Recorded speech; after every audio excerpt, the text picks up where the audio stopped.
Well, thanks, Godfrey. Well, this week, the international ratings agency Standard & Poor's downgraded the country's economy from a B to a triple B minus, which has given a negative outlook. Now, joining us this morning to discuss this very important issue that's concerned so many Bahamians is she's from the Economic and Planning Development, she's director of the Economic Planning and Development, Dr. Nicola Virgil Store. Good morning. I think I finally got it right.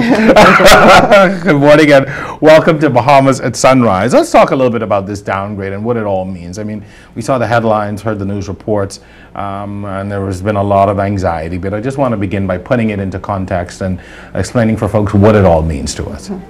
Well, what essentially you have is a ratings agency who looks at sovereign debt risk and assesses, risk within all countries in the world generally, and makes certain assessments based on certain indicators and evaluations of one's economy about where they think risk is, and it affects issues relating to borrowing and interest rates, which can be achieved by a country.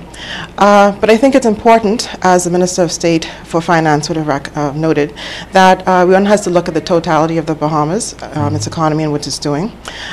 This work obviously falls within the remit of the Ministry of Finance.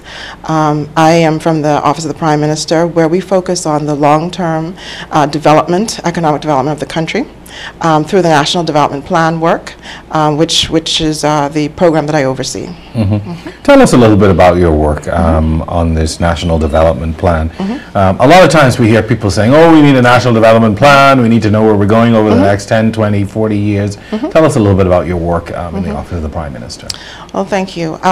This work really began in 2013 as the Prime Minister approached the Inter-American Development Bank with assistance with respect to planning, understanding that the Bahamas really had not had a long-term development plan since its existence.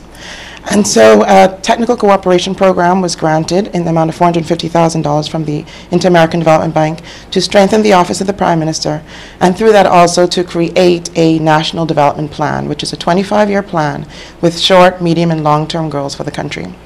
Now, my unit, the Economic Development and Planning Unit, has been working with that plan since this process through from January. We have a steering committee in place which helps to oversee and guide the project, and that is led by Mr. Felix Stubbs. And then we have a number of officers in the Office of the Prime Minister who work on the day-to-day with the work dealing with the Economic Development Plan.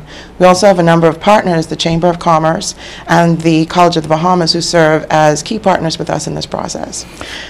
Now, when you look at the events of this weekend, what would have happened, how does that factor in to when you're planning or when you're putting together a national development plan? Because you're talking about 25 years out, but here's now something that's an immediate concern that can have a ripple effect going forward. So how does that now factor in, that downgrade factor into the work that you do? Well, certainly as we look at planning and general government coordination overall, because our unit looks at not only long-term planning but also short-term immediate work that needs to happen.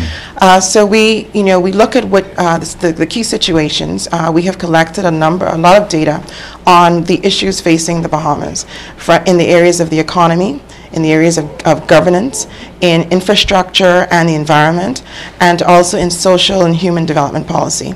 So we have, through our process, we're preparing a State of the Nation report that deals with looking at the key issues facing the country today as we stand now.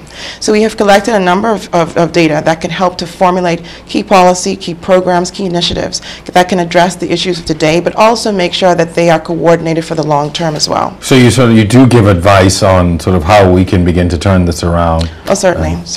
And that is the job of every officer in the government, to really look at the current situation and ensure that we are addressing for the people of the Bahamas and really making sure that we have a very strong country.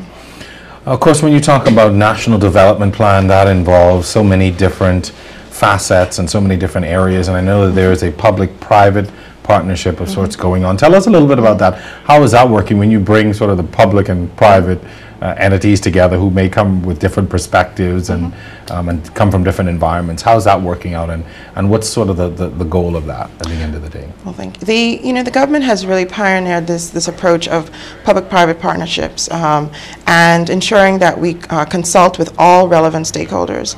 And so doing something like a national development plan is something where it has to be very broad-based, something that has to be nonpartisan, something that involves all Bahamians, and they feel that it's, we're contributing and they're part of this conversation.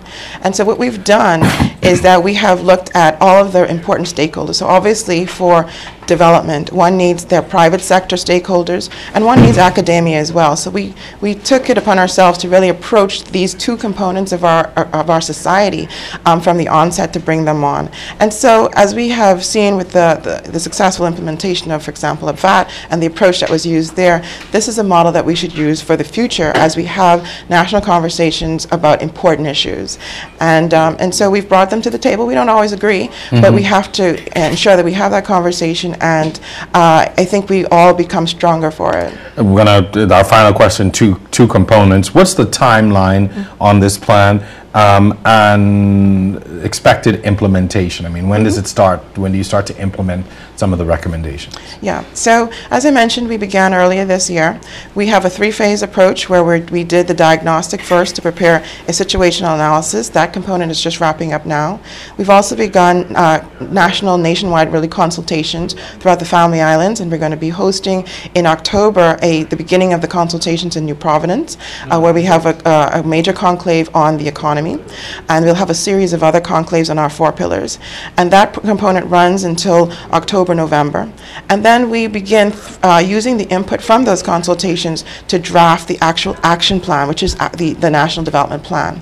We're looking to do that, wrapping that up in December, early January, so that we can have a plan that we can begin to have that widespread consultation with the Bahamian people on for early next year, and then begin implementation. Of course, if there are things that are quite obvious, we can start that now, and that's our approach. Dr. Virgil Rolle, I thank you so much for coming on this morning. It's good to know that we do have this National Development Plan, and it is actually coming to fruition. I'm sure a lot of people are excited, particularly in light of the news this week. We thank you so much for being on Bahamas at Sunrise this morning, and keep up the good work. We'll be looking forward to seeing that plan when it is completed. Thanks again. Thank you. And stay with us. Bahamas at Sunrise will continue right after this.